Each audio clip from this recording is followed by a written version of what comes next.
to be the place to come and learn about your African history, your African culture, you know, firsthand.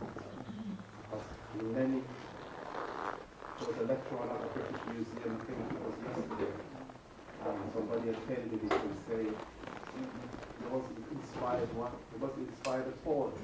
But the person giving the lecture was totally detached from the subject that they were talking about. Now, watching the film and seeing all the people talking about African spirituality is part of them. Yeah, it's an integral part of them. So you can't help but be engaged when they put it across. So now, no time is running. We're scheduled to finish at 10 o'clock. So, Brother Dalian, you can come forward, and Brother Sankofa. Yeah? And we'll be having question and answer session. So, yeah, let's go.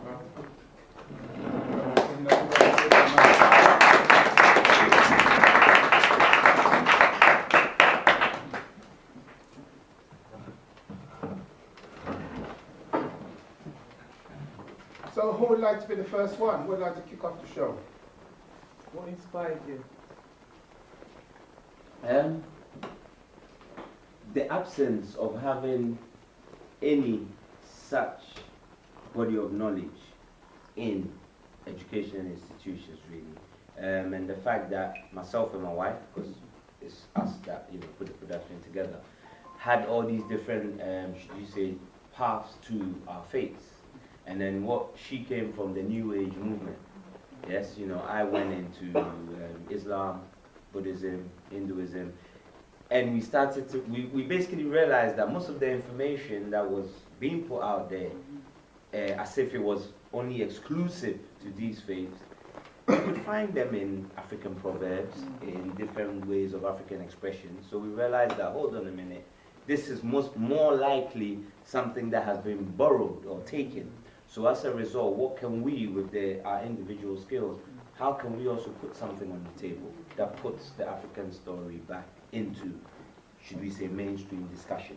So that was the main motivation, to put our story in that mainstream narrative, especially as with all the, should we say, Muslim kind of problems going on, and everyone's talking about religious tolerance.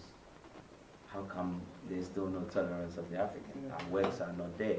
If you find books about this topic, you find like a single one in a whole big university's library, just one. So we kind of need to force and put ourselves back in the curriculum, So that's the main motivation, to have our story to talk. Thank you. Thank you. Just before the next question, just wanted to say something about that. We've invited you because he's also a practitioner of whole African spirituality. So most of you may not be familiar with his brother. So just say a few things, a little bit about yourself. Just a few. Good evening, Hotep. Greetings to everyone, elders, Brother Dalian. I went to Ghana a month ago and missed the showing out there, so I'm glad that I came back and caught it now. My name in the community generally is Sankara. I was born in the UK, my parents are from Jamaica, but I'm also blessed to have gone back to Ghana and be trained in two of the spiritual systems there, so my title is an Akonfo, which is roughly translated to priest, within the system called Tigari, or Nana Tigari. And then also I've been fortunate enough to be initiated into Mami Wata as well. I'm here in the UK mainly, and the work that Brother Dalian is doing with the documentary and the awareness is also what led me to this path. It wasn't so much I wanted to be a priest, but having taken my mentor, who's with us tonight, Dr. Femi Biko, who wrote designed the what was known as Black Studies program that some are still teaching today, and it's now termed as African World History. So I came out of that experience of just being exposed to our history, and one of the main questions I asked was, okay, so politically, historically, culturally, okay, where is African spirituality? Where are the priests? Where are the priestess? Where's our temples? Where's our shrine? Where is anybody? And not to say that they don't exist, but it's not out in the open. And so it led me to kind of try and find who was here, and et cetera, and that led me to Ghana, where the doors opened for me to go under training, etc. But I would say that it's still a learning process, and you're never really going to know everything, because each time I go back, there's more and more and more knowledge that is there to be learned. So one of my aims is to provide some form of service here, and I'm speaking with Elder Pepikai about establishing a temple here as well. So that's something that is hand in hand with the work that Brother Dalian is also doing. And I'm about to organize a meeting end of this year or early new year around whether or not it's needed for us to establish a traditional council or some form of a body that would help us as practitioners, our practice, our faith, our belief to be recognized where we are. So that's kind of some of the work. I also teach Medinecha, which is hieroglyphics, for those who are not familiar with it as well, in terms of beginners classes. So that's a little bit about me. Sorry.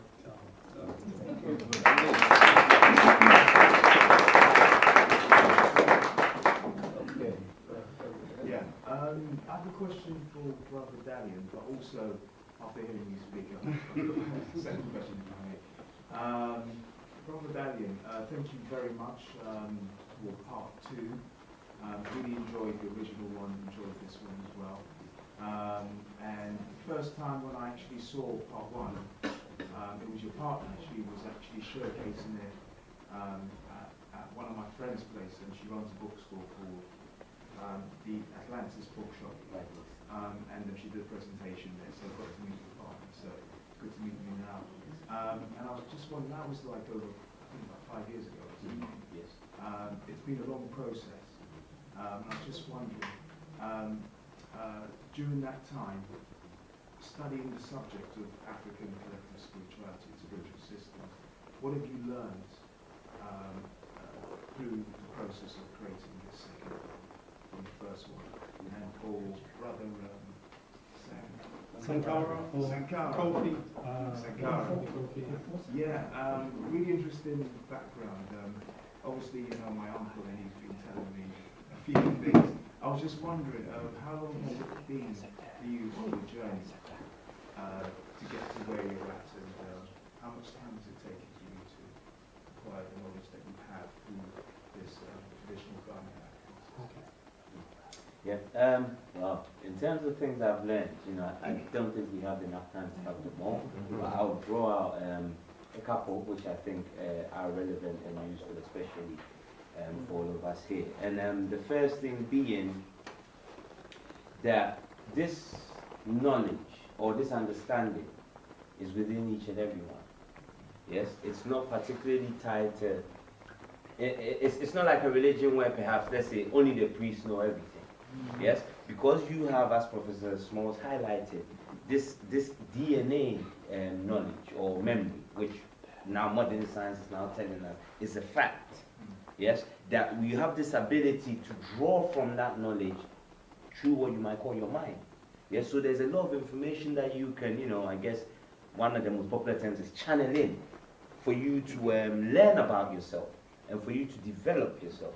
Because, you know, with the first film, didn't get any support. We had to fund it ourselves. But by the second, we had 2 children. You know, you can't just keep putting everything back in because you end up even homeless. So again, with all those challenges, we would get insights on how to move forward with the film, which is how the film came about. Because at least twice over, we just said, you know what, this is not going to happen. Because we had to travel everywhere we possibly could to connect the dots. You know, because most of the work from previous years have focused on particular systems, right? None has been able to, I guess, see the overview of it to show that, hold on a minute, all these, there are commonalities. Yes? So the other thing then that it brings us to is, if there are these commonalities, then it starts to change the narrative that we've been told about Africa and African people. The Africans have always been all these different tribes that lived here, there, and everywhere, never have met. Because if you can have, and we have only highlighted about 7 main areas, if all these individuals or communities have shared this going back over 30,000 years into the Comitian system, that shows that perhaps Africans never started off as all this whole group of different tribes. It's one people. Because your spirituality is your highest expression of your culture. That's what determines how you organize your society. So it's not something for you to be aware of it, that must mean you have had to have come from that source. So already we need to start challenging this notion. Yes, because we have more than enough evidence to show that over 30,000 years ago, even still to today, over 500 years of separation of different parts of the African family, we still have the same understanding. So that DNA memory is real. And one of the things that made it most clear was, if you saw, there was a Ubanda priest, that was his wife went into trance when they were doing the singing. Now he never been to school in Brazil. Even his Portuguese, we had to get someone to retranslate because it wasn't following any kind of grammar rules or whatnot. He knew just about the same things or had the same insights as Credo Mutua, who's a Zulu practitioner living at the furthest end of Africa. How come they have all these same insights? That Ubanda priest has never left Brazil. He's never even left the state of Bahia. He's not been anywhere in Brazil apart from his state. But he shares this same understanding and how he can affect energy and matter that someone who lives on the whole other side of the continent. So, most important message being, that collective memory is real. And there's a brother here he's really blessed me today with the comment he made, and hopefully at the end, if he wants to, what he shared with me, I would like, if he can, to share with you. Because I don't want you to be looking at us as we're like chosen ones, and you're not. Because everybody here has the ability. And this has been the guiding force of why we went on this journey. Because it comes to a point where it's up to you now to be confident, to reach into yourself to bring forth, rather than going and constantly seeking external, because it's within. It's about, do you know the right practices to bring forth that memory? So those are some of the things that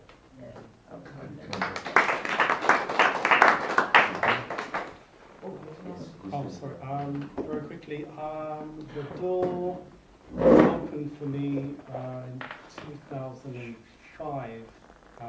Very briefly, I met a colleague who I hadn't seen for years on the train. We were catching up, and he was just about to graduate in the same system that I'm in, and I was basically saying I'm trying to find my foot, or put my foot in the door to get in, and I was fortunate enough to be able to send a request with him when he went back to Ghana in 2005, and at the end of 2005 I was invited to Ghana, and I managed to get there in January 2006 for what I thought was just really going to be a meeting and maybe some discussions, and then I can go and tour Ghana and sightsee and everything. But after the third day, the elders came, and basically I had to start my training then, basically. So it was a bit of a surprise, and it took several years to graduate with the Tigray system, and then 2010. Some things took place in Ghana and Togo while I went to both countries. I won't go into it because of time, but that opened the door for the connection with Mami. And as I said, I go back twice a year, but the initiation really is opening the door and stepping into the house. And really the journey is the different rooms that's in the house, basically. So, you know, the training and everything else is really just opening the door. And you're like still a baby when you step inside the actual house, because there are rooms and there are rooms beyond the rooms. So it's still a learning process. I was just going to say, the issue that I've seen throughout our communities is when we mention Africa, some people see it as a continent and many, or just one country. I've always viewed Africa as one country because, in my eyes, it's a collective of people. It was just formed as one, but it was split. And I always had the notion that we, as African people, was always one being split into many. And that's why we have that element where there is the barriers between us. So when we speak about African spirituality, a lot of people won't resonate with it because they are segregated within segregation. So because of their certain tribes or nationalities that they relate to, that stops us from unifying us, just having the one spirit as one nation. This is why I ran an organisation for transition of Black Pain, and we also created a Chamber of Commerce, which relates back to your point about setting the organisation up, because it's the global descendants of Africa irrespective of the boat stock. So we teach people that we are one nation, we can resonate with each other. And that's why sometimes when you go into a room, you will click with someone just like that, and you've never known them, but you've got the same mindset and mentality and collective thoughts. So it's just helping us to understand that as people, so we can come together. Because there's too much divisiveness within our communities, because we're thinking, okay, where did we originate? Are we indigenous? Did we come from, are we related to Islam? So there's so many fractions with us that it stops us uniting together, and it's our differences that are keeping these barriers striving, and we're reinforcing them ourselves through actions of the oppressor themselves. Definitely. And I think one of the key things, you see, when you see it in practice, the narrative has always been, oh, these people are just, they don't know what they're doing, you know, they're backward, they're primitive, they're primal. But what Western, should we say, institutions are just good at is rebranding things and retelling the narrative a certain way. Yes, so whereas now they'll tell you, you know, I'm my background, one of them is a teacher, so there's this thing now that they call neuro-linguistic programming. And the way neuro-linguistic programming works, it works pretty much in the same way that concepts such as the Orisha or Bosom, in terms of how you relate and deal with a concept to express it in your physicality. So we need to find a way to bring these principles, because another thing, we don't have the principles to live by. So you find a black person and say, okay, I want peace, I'm going to go to Buddhism, because the African one, it looks like they're just killing animals randomly for no reason, they don't understand.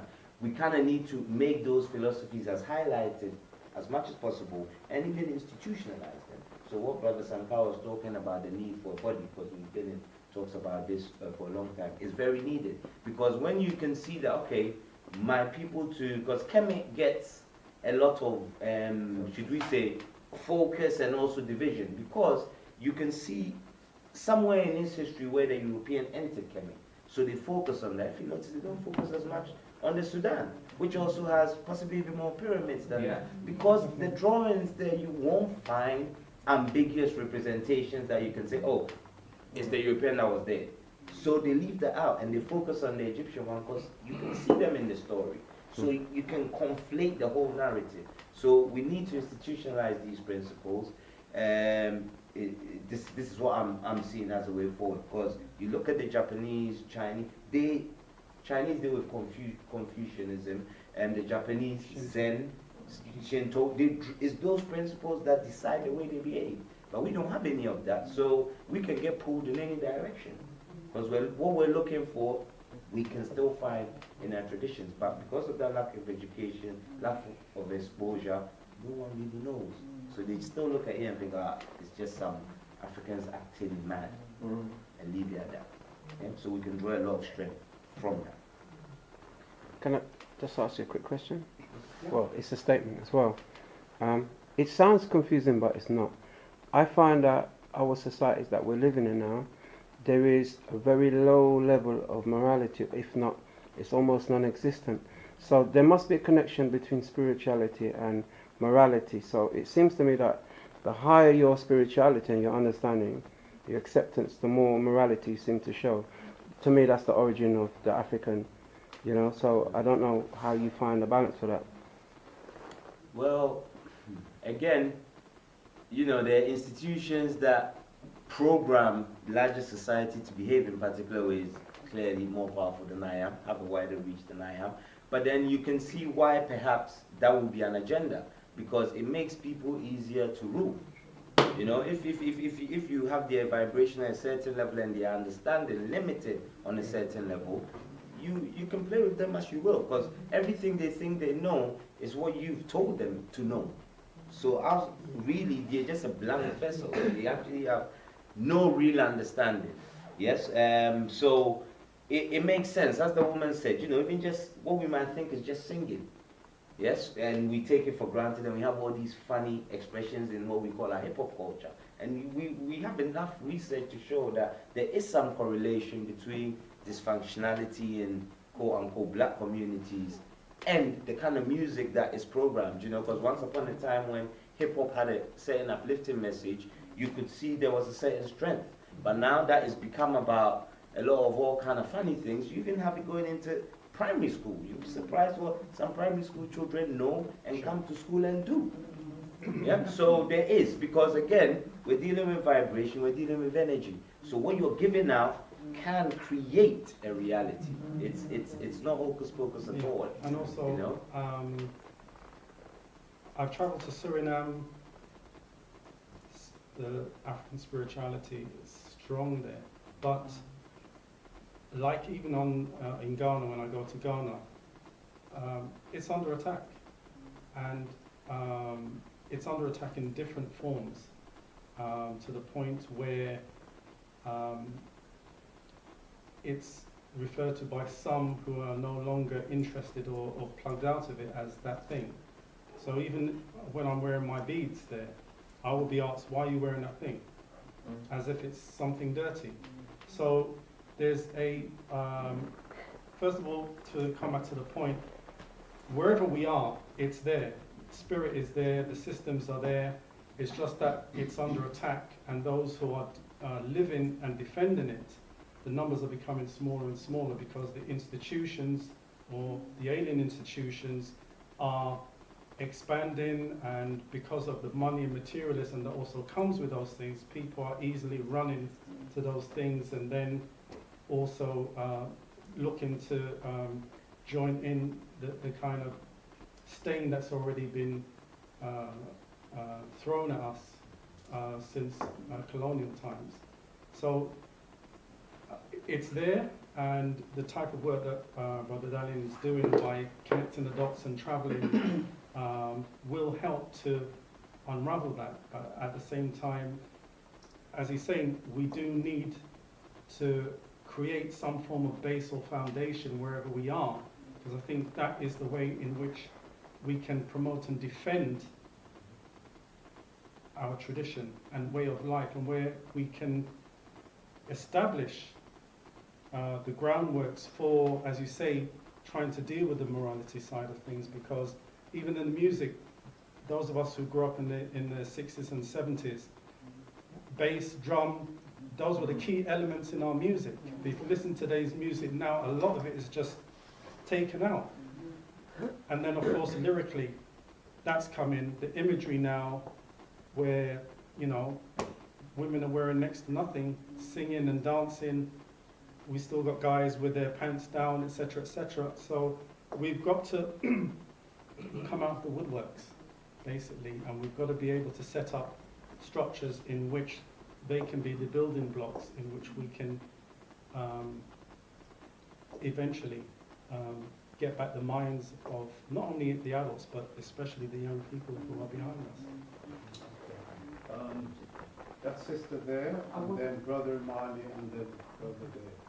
You kind of answered my question really, because I was just going to talk about Christianity and how it's destroyed our people.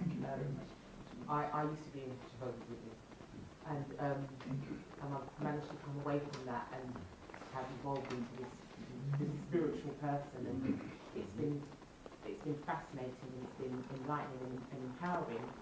Yet it's caused so much division within my family, and to the point where my family don't talk to me, and that has been That's right.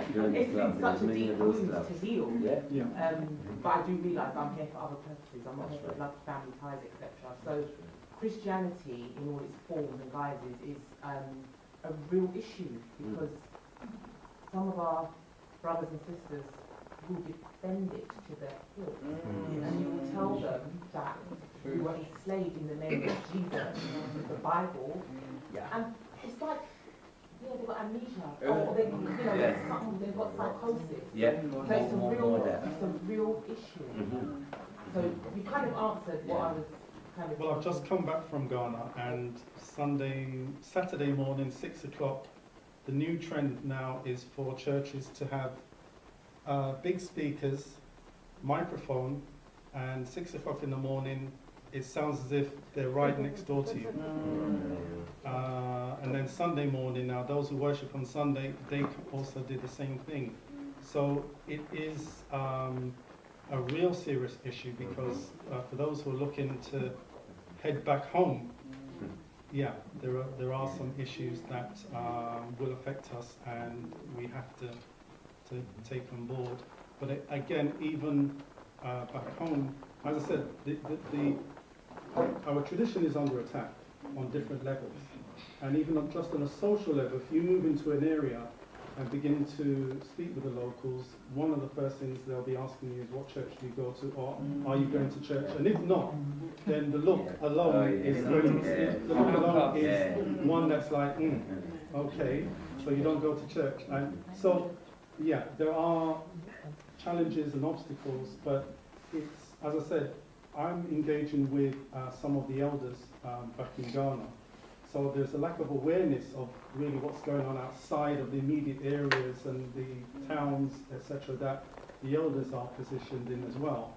So it's taking some of us going back and sitting down. I've shipped out nearly 200 of my books to create a library, and I'm looking to create an educational centre where we can have the information, and there are people who are ready, but the social stigmatization and on the political level as well, it affects, because those who are Christians and Muslims are generally in the political system. So yeah, it's in different levels, but the people are ready, and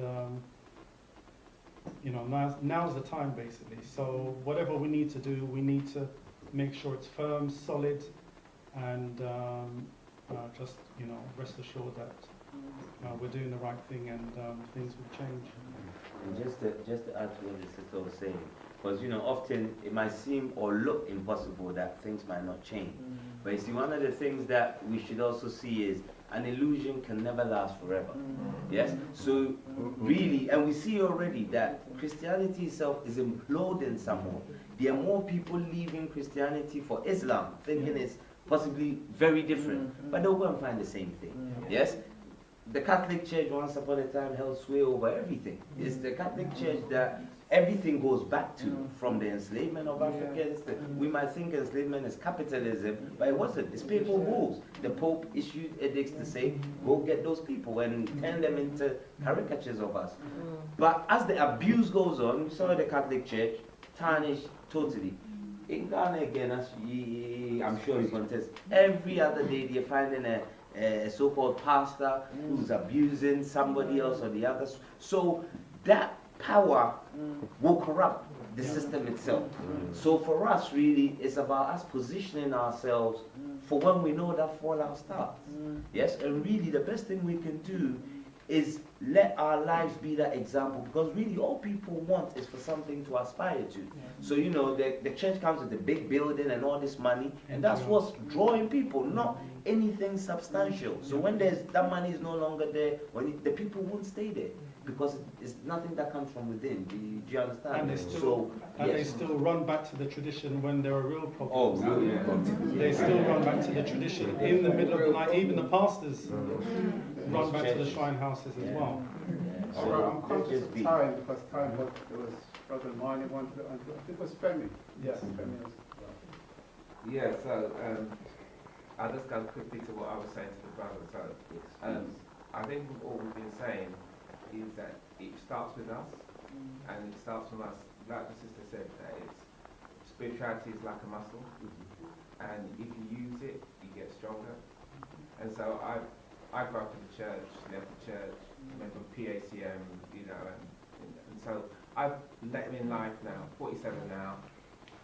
Been always interested, then started to look. And the thing about spirituality and the faith we've got to have in ourselves, as the sister said, we were killed and murdered and genocide during the Martha, and we're still here. What other people on the face of the earth could go through that and still be here? Don't have your language, don't have your religion, don't have each other. Look, we're here. We should be gone. We shouldn't be here. But we're still here. And spirituality, we can't go by how we see time, because it's like it comes when it's ready. Just like the book comes when it's ready. So to give her like a timeline. I'm on a website and I see a link to this. So I start to watch it and I say, this is really speaking to me. Next thing, I get another email and I can see I can buy the book. So I said, let me buy the book, and let me buy the video. So I'm starting doing that. Then I say, right, okay, I've started to read that. Let me create an altar in my house. I create an altar in my house, you know, where I practice Kwanzaa. So I have a little understanding, but not much. As soon as I start, as soon as you open the door, you ask that question of the ancestors and the Creator, things happen. The thing that we do is we talk ourselves out of it. But I started to say, let me open to this. So as soon as I start to pour libation outside, 6 magpies appear. What is this about? And they're not going anywhere. So I say, all right, let me read about what magpies symbolize divination. And magpies symbolize male and female power. And my altar has male and female power because somebody told me I should have male and female. Next time I'm doing it, a fox appears. A fox appears because it's the fox is about that it's playfulness, but also seeing an insight. You know, and I could go on, but the more that you do it, the more, and as the Brother Dalian said, we become the example. Because I don't care, you know, Christianity and Islam are 2 sides of the same coin. Both attack Africans in the same way. Both enslave Africans. In fact, as we know, we're being enslaved in North Africa right now. So, you know, it comes, if you start to do it, no matter if people are part of Christianity, Islam, or whatever, part of them will always come back to the truth if it's there for them. And it will only come for them when they're ready. Because there's no use trying to force anything down anybody's throat. If you told me this 10, 15 years ago, I don't think I was ready for it. It comes for when you're ready. And when you do, and you open it up, you start to see things, you start to understand things, and you get the messages. So, absolutely, brilliant piece of work for you. Blessings to you and your wife.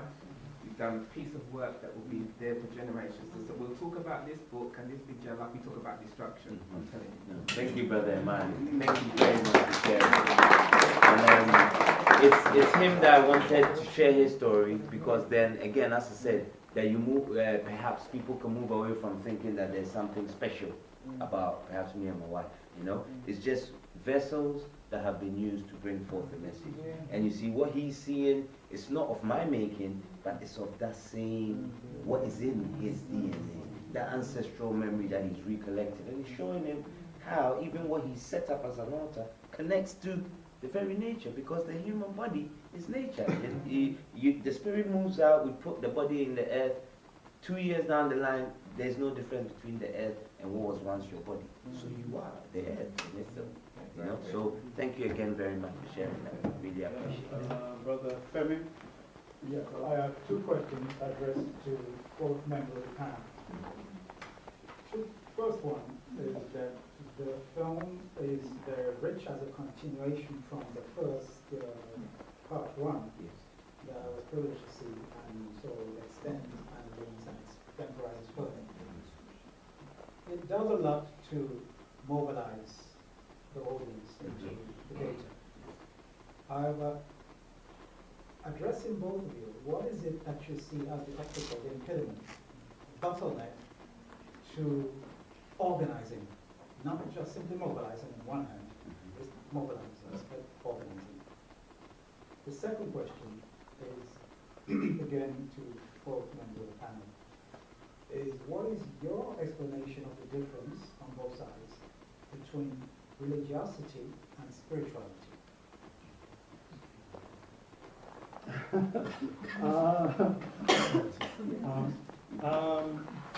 Okay, answering the second question first. I would say that going back to Ghana and going through my training, there is no, at the time for me, there was no, whatever's in the book has to be put aside, because what you're exposed to is something that's completely void of book knowledge, and it just deals with the other side, which we all have and we all sense, but because of the fragmentation, I was raised in church, most of my family are Christians, so I understand what you're talking about.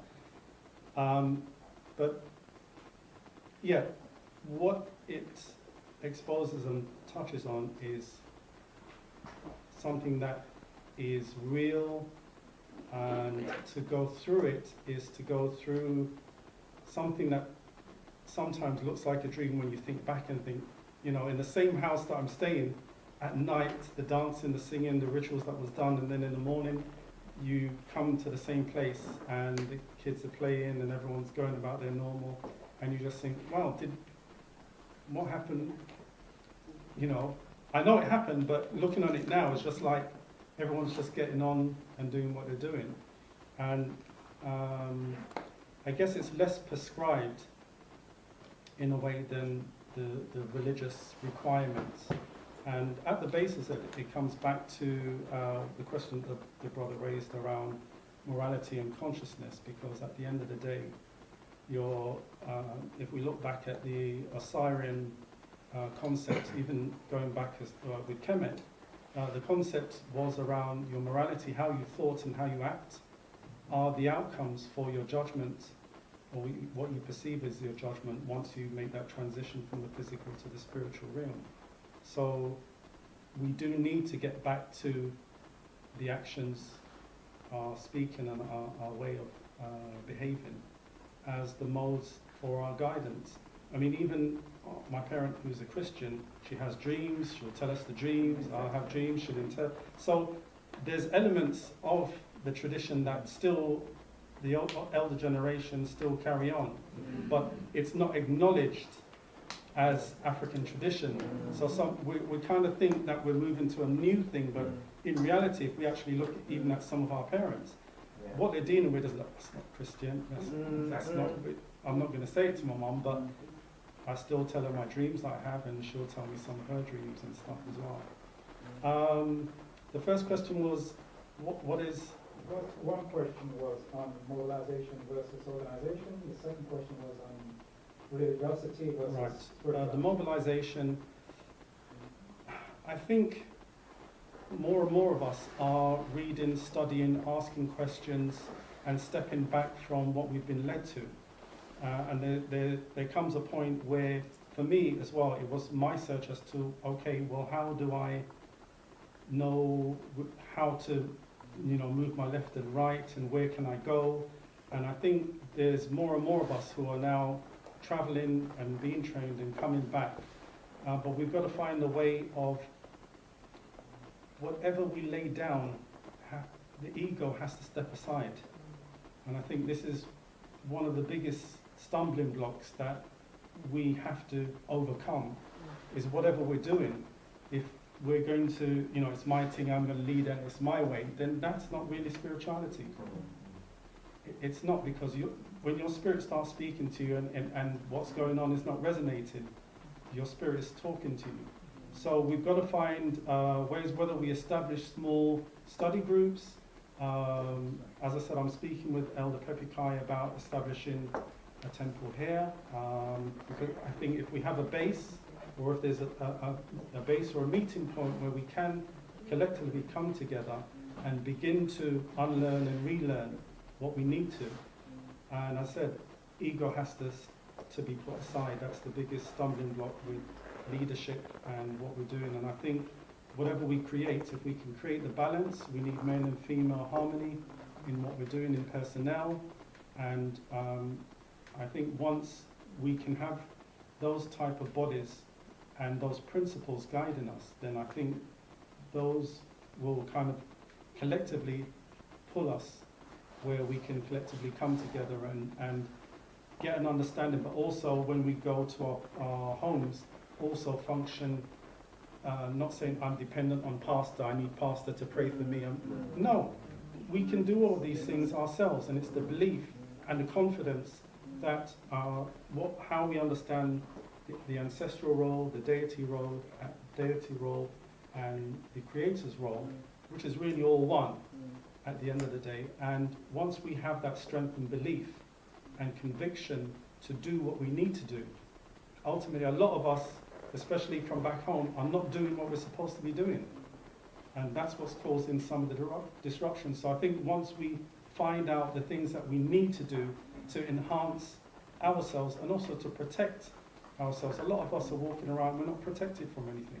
We're just going about our daily business while there's other people there.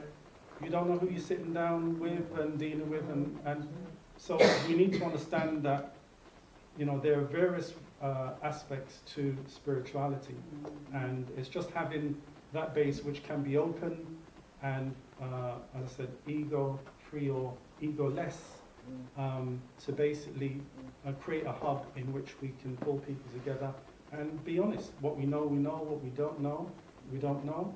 And thankfully we've got connections back home for anyone who's traveling that can connect and have that experience as well. So. Thank you. So it was, how do we go from mobilizing to organizing and actual practicality? And I think Brother Sankara has touched on those, and I think really the most important one is being the institutionalizing of the understandings. So we need education systems, really, yes, to have places to learn more, places we can invite different speakers to come and talk further on the topic. We need creative ways of disseminating ideas about African spirituality that counters the opposite. Some of these being, I found WhatsApp now to be a very powerful tool. In time it will be, it's already more or less the next Facebook. So I'm waiting for when they start to clamp it down too. So find creative ways of perhaps even explaining concepts. Like we try to do a bit of that, where, for instance, the Yoruba concept of Iwapele.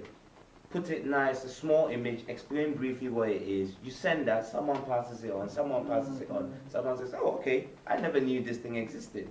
Let me go find out more. So we have to kind of get quite creative. Maybe even small little pamphlets that we design, give some basic concepts, hand them out. Because at the same time, I'm mindful that we don't end up crossing into the line of evangelizing as the other religions determine, because really we're not meant to do this. You can't direct somebody to God. The person's already God. Yeah. Yes, but then we have to look at it more as an information dissemination service. Yeah, and find all the possible ways, whether it's films, books, simple flyers, leaflets, and just keep sharing as much as we know. Really, the only way to mobilize has to come from the people. Yeah, the people themselves have to be willing, and we have to kind of soften their understanding to it. The main difference between religiosity and spirituality, I would say, is religiosity only requires you to believe. You can believe in something that you don't even see, don't know, never have any experience about. It's just what has been taught to you. There's a top to bottom approach to it. Whereas with spirituality, again, you're dealing with yourself. So experience. If you're doing all these things and you're having no experience, well, I don't know what you're doing, but you need to kind of revise that. You have to experience what you're doing. You see a reflection of it. You know, it's what perhaps modern science might now be entertaining the idea of parallel universes. Yes, what you do, you have to see a reflection of it come back to you. So experience, which gives you a base of knowing, because then you know what you're doing. And in time, you start to realize how you can actually even, should we say, turn it up a bit. You start to understand, okay, I did this yesterday and that happened. I need something more. Maybe I should add something else. And you become like a natural scientist. You know, and your lab is just nature. Yeah. And listening to the voice within as well is key, because a lot of us don't listen to the voice within when we want to go somewhere and we're having that internal conversation. That's spirituality at work, which, you know, you're not going to read a book and say, well, if you hear a voice. Studying counseling, you know, I asked the counseling teacher, okay, the concepts that you're talking about, in the culture that I'm from, that's not how it is. So how do I come back? And she was like looking at me like, well, you know, so listen to the voice within as well, because that is your guide, one of your guiding tools that we have to pay attention to. Have to. Hold on, it's 10:17 now. We're supposed to finish at 10:10. Where's the owner? Call the owner of the building. So I'll take a few more. We'll go until what, 10:30? Quarter to 11. Can I just say, I think, you know, the way we are as black people, we're so fragmented from who we are. And I think seeing the youth, the way they're behaving and things that happen, that's the fragmentation, that's the indoctrination they've been given. Even our parents, you know, they wanted us to do things the right way, follow the law the proper way. You know, we've been so disenabled to do what we should be doing now. This is our empowerment. And I do believe this is really what we need to empower our young people. You know, to bring us back from where we should be. Yeah, I totally agree with you, because just this Black History Month, you know, and things change. I remember when we first brought out the first film, I don't mind so much, so it was more my wife I fought for, because when her friends were deserting, she's kind of used to having friends. Me, not so much, because even from primary school, I had teachers who were telling me all kind of negative things. So I've just learned to depend on myself. You know, it doesn't really matter whether I have 100 people around me or just myself. It doesn't matter at all. And then seeing the progress to now, whereby this Black History Month, they invited me to go to an academy in Clapham Common. Yeah, and they asked me to teach the children an aspect of African philosophy. So the part that I decided to focus on was your divine destiny, the fact that you're here for a particular reason, as opposed to just some random sex act. You just came about, you live and then you die. And even for me, it was a bit of a challenge, because I was thinking, how do I break it down so these children can understand it? But then when we went through the kind of, you know, the plenary to see who's learned what and what they bring, one girl said, because I asked them, why is it important, this concept that we have within the tradition? And she's like, oh, yeah, well, you know, if you think about how many people kill themselves these days, perhaps understanding this will let you know that there's no need for you to commit suicide, because there's more to your life than the current difficulties you're going through. And it's an 11-year-old girl. And it really, because I was like, okay, you know, I'm going to borrow that myself, because what she said, it was beautiful to me, you know. So they're willing minds. But again, it's how do we get that information in that space, you know? Sorry. Go ahead. Go first. All right. One second. Yeah, go on. There was a few things I wanted to mention, but I've got a feeling you want me to talk. So I was just going to mention, bring back to the point about spirituality and religion, because that always comes up whenever you challenge anyone about them affiliating with Christianity or Islam. And I've always found that if you take it right back to the nature-nurture debate about something that was innate, natural or learned, and then you break it down that way and just talk about religion being and part of your nurture, your environment impacts the imprint in your environment. And because it's gone through generations of imprinting, that's why it's so hard for people to disassociate from it. And then they will see it as a learnt behaviour.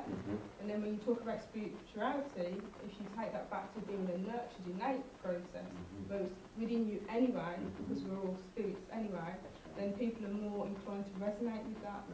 So it's all about the power of language and labels as well, because we've been taught this is right and that is wrong. Yeah, no, 100%. Thank you for that. Remember that too. No, it makes sense. Definitely. So, just the reason why I asked you the question before, I've been working for young people for a long time, but I learn more than I teach, if that makes sense. Sure. Yeah. Okay, so this year, beginning of this year, we came up with a discussion group, and some young people said, we're going to ask you a question, and I thought, oh, I didn't really like that, but I thought, okay, fine, I'm always asking them questions. So we came up with this morality and spirituality. Half of them didn't want to go there because they're like, and I said, okay, why? So you lot stay over there, you stay over there. Do you know what they said to me? What is morality? And I tried to explain to them, what is spirituality? So they said, their morality rates on what they can get now, because they've been taught by their elders, who they think is being taught by their elders. So as far as they're concerned, they're right.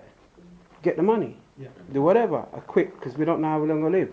So spirituality is something that seems in the middle of the sea somewhere, Sure.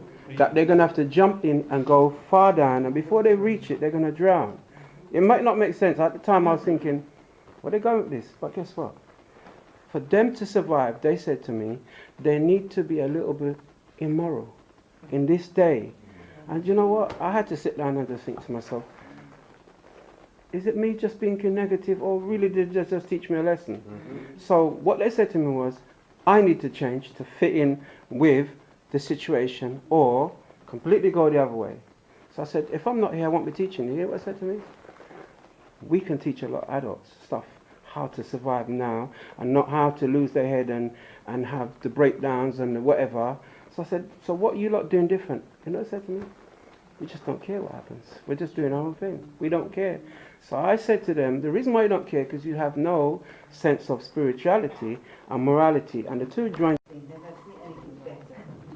And so, you know, we are the ones that are killing ourselves because we want to try and be moral. So how can we be moral in an immoral world and society when all of it is like that? You know, like, you know, you tell a little white lie and whatever, that's quite normal in this society. When we don't want to tell any lies, but that if you don't, you can't survive it. And that is the reality. That is the reality. That is the reality of how young people see it today. And it's like, you know, we are spiritual beings just trying to adapt to human experience. But in this immoral society that we're living in, they're going, well, you know what, it's all now, it's everything now. But there is an awakening, and that awakening is playing them, their inner self, as to what is there, what it is that is more, you know. And I think what I'm finding with young people that I'm working with now, they're asking more questions. You know, they know they can go to the edge, but, you know, there's still something more to be got. So, you know, the material world will cease to exist. Sorry, just The very very quickly. last one. Just an add-on. Some of these young people, they know they come here with some serious gifts Yes, to change this world, this planet. They just need that guidance. Yeah. That's all. Before they become totally disassociated. Yeah. Yeah. Yeah. Yeah. well, time's beating us. And just to say, you're sitting in the temple of Maa Maat and shrine of Mami Wata. Which means, I don't know whether, no, No, I don't know the shrine bit. Okay, my brother, you're a practitioner of Mami Wata. Just Yeah, there's nothing here at the moment, so... no, but the name is here, so we're working towards getting the whole thing going. At least, like I say, when people see the name, they're going to say, what is that? Why did they name it that?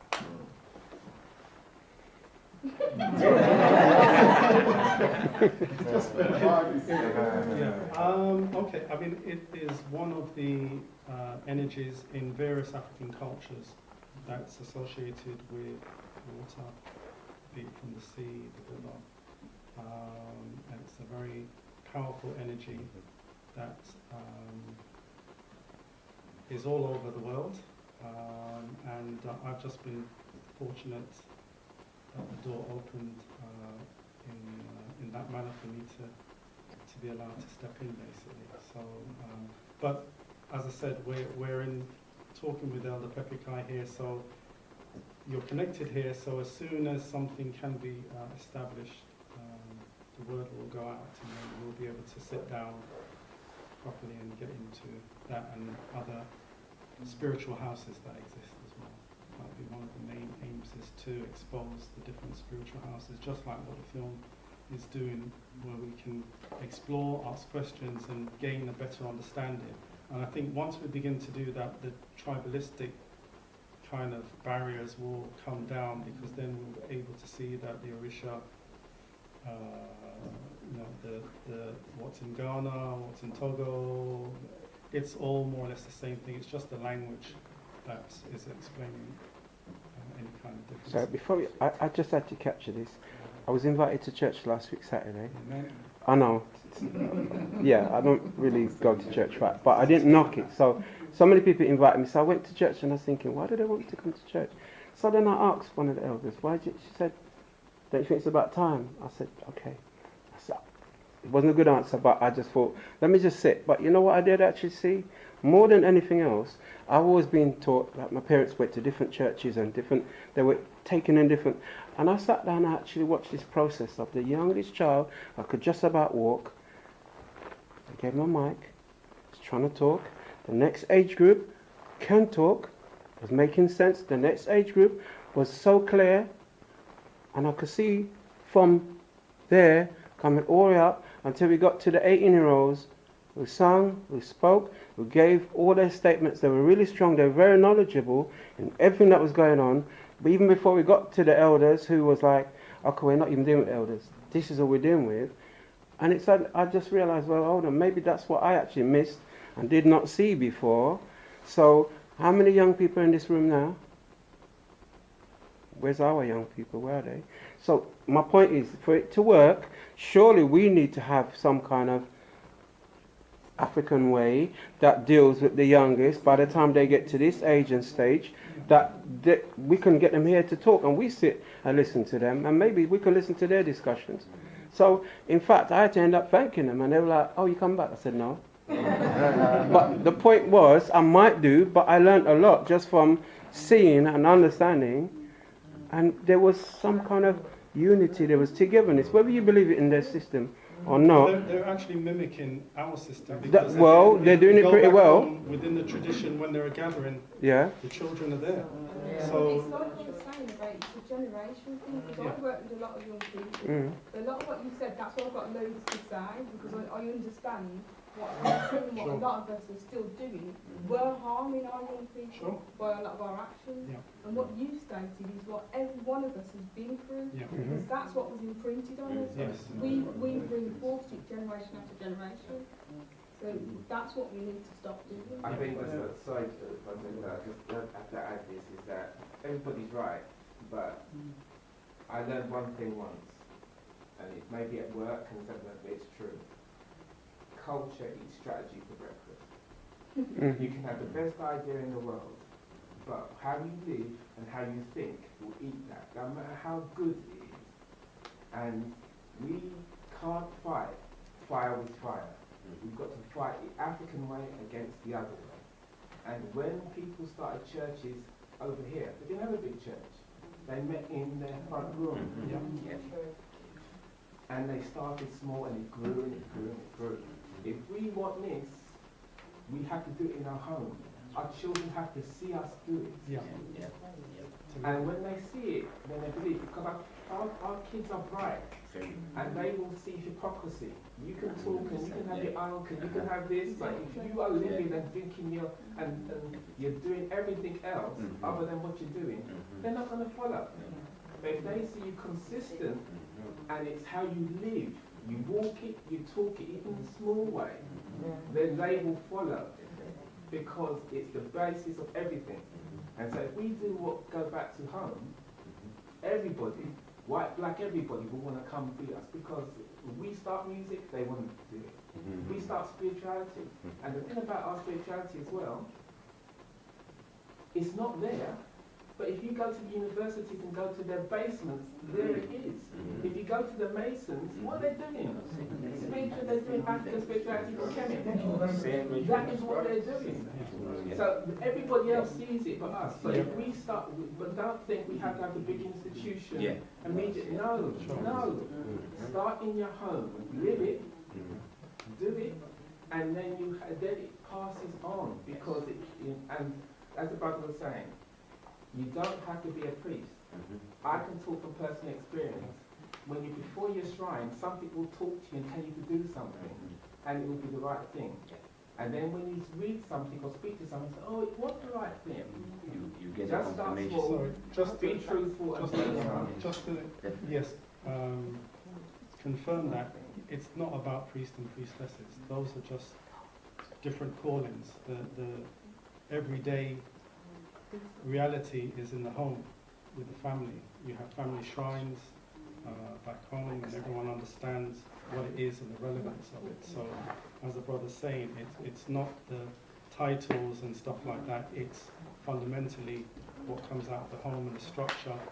If it's right and imprinted, as the sister's saying, because yes, we all grew up in church, we all went through all of that experiences. So we've got to find our blueprint to be able to lay that down and live it, as ultimately that's what it's about. Yes, sis. Okay. Yeah, and I could just affirm what you're saying. It's because I've got 5 children.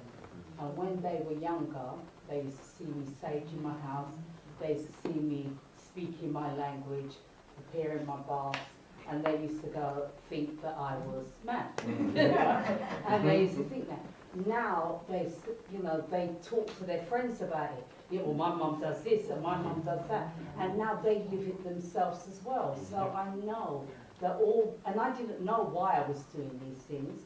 It was just something innate in me was speaking, and so I just followed what my ancestors were telling me to do. As I followed what my ancestors were telling me to do, I met other sisterings that were doing the same thing. I talked about it, I'd done it, and now my children go, right, Mum, where's the sage? I need to just go and do it around my room. You know, when we're fireballing the beast, whatever we're doing our rituals. It works. Okay, just before we come to an end, and I'll ask Brother Dalian just a why not.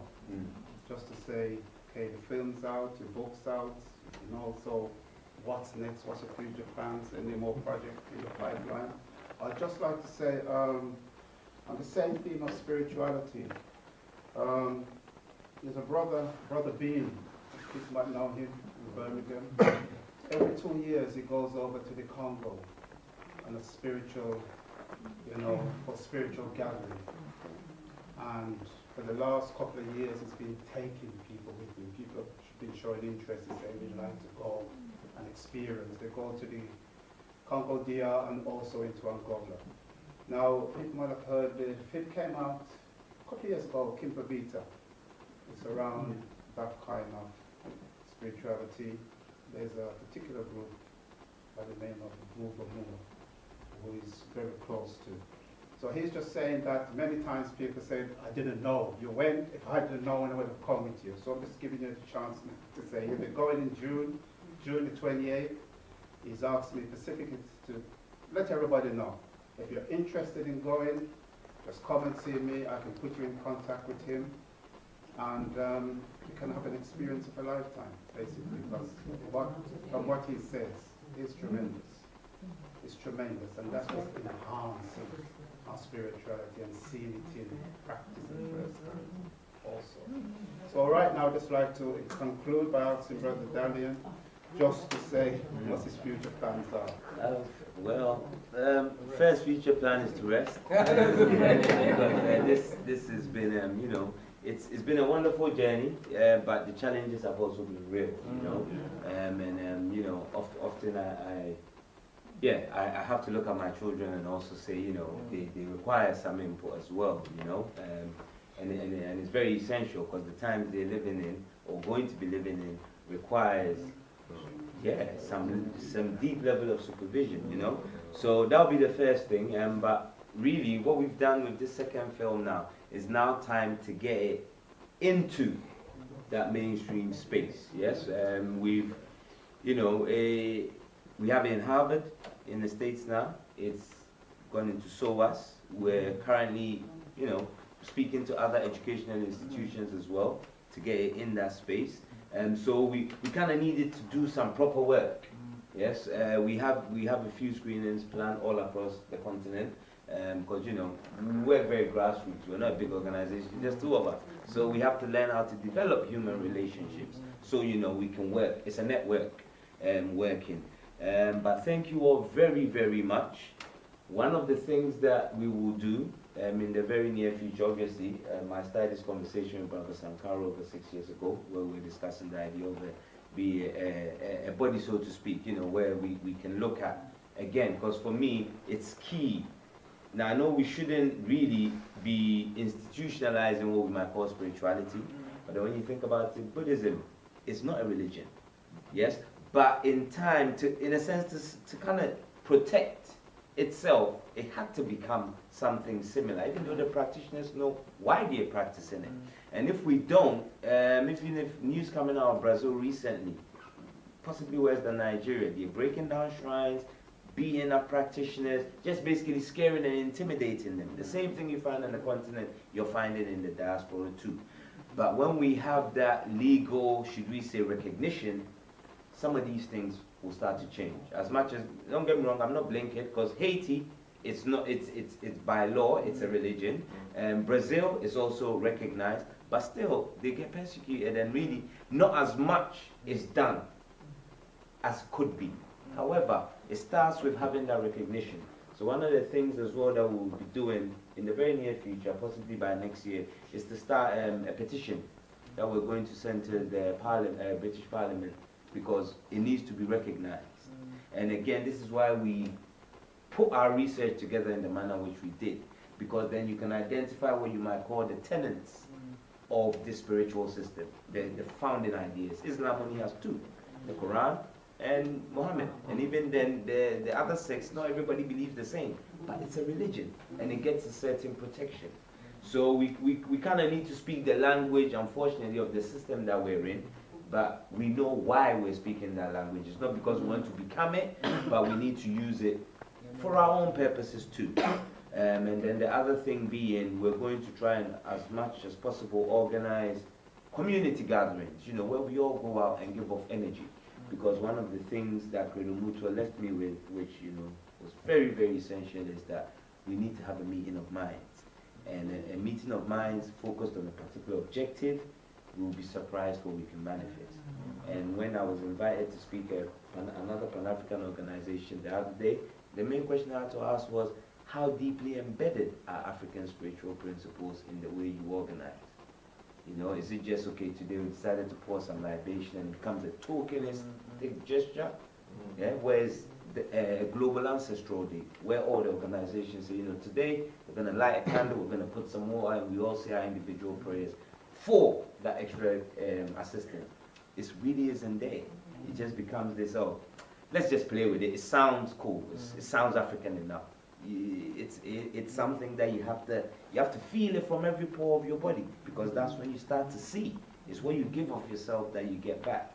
So please look out for the petition. We're definitely going to put that out there and get the UK government to talk about it at least. And let's see where we go from there. So, you know, look out for it. Please stay on our website and please share that out when it comes. And also look out for the council, the space of learning, which will most likely be here as well. And yeah, let's all walk together in spirit and help each other out along the journey. It's a very lonely one.